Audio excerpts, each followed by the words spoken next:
U.S. President Joe Biden's Democrats have inched closer to keeping control of the Senate, with a projected win in Arizona following the midterm elections. 3 days after Americans voted, the BBC's U.S. partner CBS estimates Democrat Mark Kelly has beaten Republican challenger Blake Masters.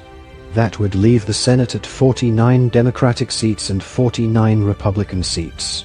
Just Nevada and Georgia are yet to be decided. The vote count in Nevada is neck and neck, while Georgia's race will be settled by a runoff election next month. If Democrats win either of the two remaining races, they will remain in control of the upper chamber of Congress because the U.S. Vice President can cast a tie-breaking vote on their behalf.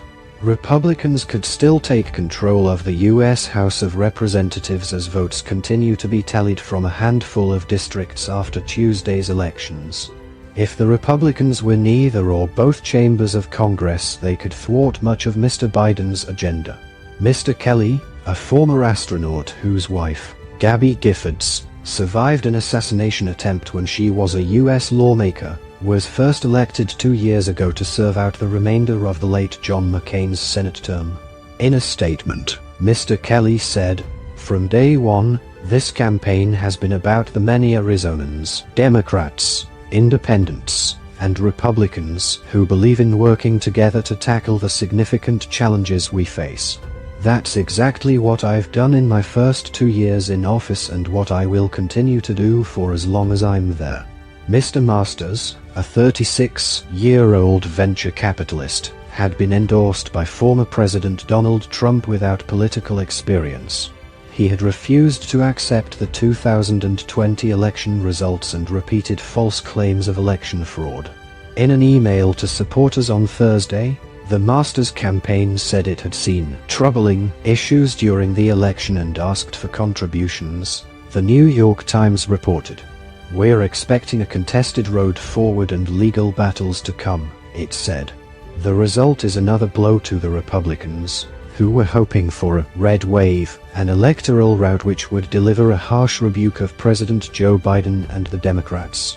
While the party has made modest gains and remains favored to win the House of Representatives, the Senate remained hotly contested and the Democrats have performed better than expected.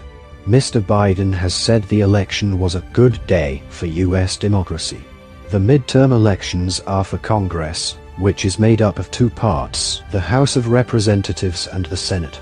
Congress makes nationwide laws.